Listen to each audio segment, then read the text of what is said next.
So that's something we don't get to see very often. The tractor and tanker in operation and me not driving it. So opportunity to get a little bit of footage of it there whilst that was going on. This is our batch of heifers. These are now 2 years old, just over 2. And these are the ones we're going to pick out 5 or 6 of them and put them with the bull. Not just yet, we're going to wait until around the end of this month, early next month, and have them calving a little bit behind the cows. But yeah, lovely batch of heifers. A lot of these have the Charolais cows from a bull that is no longer working. These were his first crop of calves, and you can see there's some very nice heifers on it. Very growthy compared to the limousine mix of heifers that's through it. But yeah, they'll be grazing now for the next, as I say, the next 6 weeks or so, and then we'll pull off the best of them, and they're going to go with the bull. The rest then we'll get the summer outside, and then we put them in for beefing in the autumn. So that's kind of the plan with those. But yeah, really nice batch of heifers. So I might try and go out and take a little bit of footage out to them, and we'll head back to the yard then.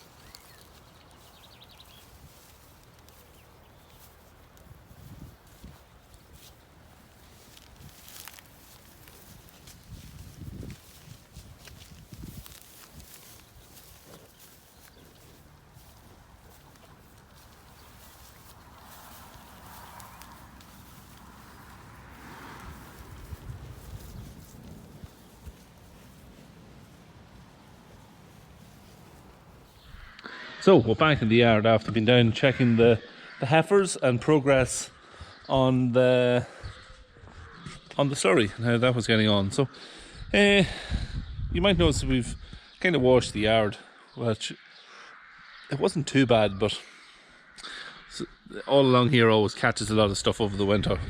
You know, straw and stuff all washes, gets blown in there, maybe dust from the meal if it was windy, and you always kind of end up with a not dirty corner, but it's usually trailers and stuff parked along here. And yeah, it's always nice just to get it washed down before the summer comes in, because it usually stays fairly clean then until towards the end of the year. We still haven't done anything with our silage. The weather is nice at the minute. It's a nice day today. Yesterday was there's the crow banger. Yesterday was a fairly good day as well, but it's not looking great for the next few days, so we're not just going to jump mowing anything yet. It would have needed a day or two to dry after all the rain we've had anyway, and the forecast at the minute is looking like early part of the week a little unsettled, not as much rain as what we had last week, but bits of showers here and there, and then it's to dry up then around the middle of the week and for next weekend. That's what the forecast is showing at the minute. We'll have to keep a tight eye on it over the next 24 to 48 hours and see what it does, and we should have a better idea then by tomorrow night or Monday what way we'll be fixed then for silage next week. So hopefully the weather comes in and we get going at it. Maybe even if it was Wednesday, we got mowing it out Wednesday, we get lifting it maybe Friday and Saturday or something like that. We'll try and wilt it for 24 hours on the ground after we've mowed it. So that's kind of where we are with that. The mower in front of me, this is the mower we're going to be using to mow the silage.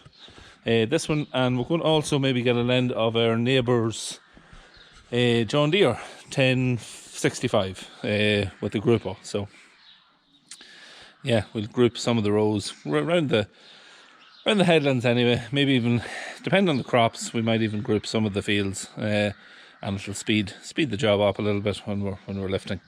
Yeah, this is the older of our two tarrops. We're actually going to sell this tarrop. We've been doing a little bit of tidying up on it over the last couple of days, mostly today actually. We took off the likes of these here panels on the sides, little angle corners on it, and right around the edge with a couple of wee dents in them, and where they got little knocks over the years. Even we've got this more now 10 years, and it was 3 years old when we got it, so there was some damages on it going back to before we even had it. So took all them off. We've touched them up. All we painted on it is this one here, this bar here, and this one that goes around the edge. Everything else is original paint. The paint works very good in it. Yeah, so we're going to sell it, and we're going to be on the lookout maybe for something like a 9-foot mower with a grouper. We don't want a full 10-foot, an 8-foot or even a 9-foot. Maybe a Cavernan or even a John Deere. We've got something that was in very, very good condition. That's kind of what we'd like to get. So yeah, it's going to be for sale. There is a stand for this. It was even before we got it, it was always very tight going up and down. It had been bent, so there's a little bolt that goes through them to hold them in place. You can see it there. It fell out of it last year when I was mowing with it, and it was an excuse to get it straightened. So we got it straightened, and I've actually just painted it there earlier on, about an hour ago.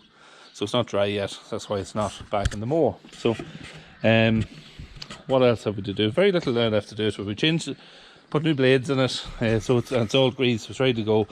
You can see the PTO shaft. There was never a good PTO shaft on this from we got it. It was always kind of flailing around a bit, which isn't our form. We usually have fairly good shafts on everything. But yeah, I'm going to have to see if we can get a shaft.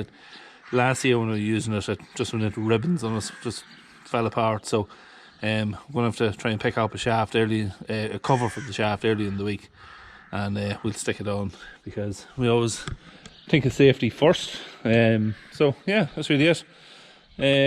Yeah, so good mower. We love them. We've had this, as I say, 10 years, and they are the best mounted mower. There's no doubt about it. The new ones that fold up behind the tractor, I've seen them. They're very flimsy looking. They might be a bit easier for transport on the road, but definitely very flimsy, and not in the same league as this here at all. These are a little bit more awkward when you have them on the road, because when you have it hitched on the tractor, you can see what the hitch is. Your wheel is somewhere around here, and you've got like a foot to 14 inches that sticks out past the wheel. So you have to be very careful when you're driving it on the road. Look at this. It's no wider than what an 8-foot mower would be behind the tractor, but it's just it's close to the tractor, so you just have to be a bit more cautious when driving on the road with it. But that's really the only thing. Apart from that, super mower. So that's really it. I think I hear Dad coming now on the tractor. He must have the slurry finished. And I have a wee bit of feeding to do now just before we finish up for the evening. I'll wait till he pulls in and maybe get a bit of footage of him. Don't forget to hit the like button, subscribe, make a comment, and we'll see. I don't know if I'll have any videos up tomorrow, Sunday, but you never know. I'll see what I'm doing. If I'm doing something on the farm, I might try and video it. Okay, thanks for watching.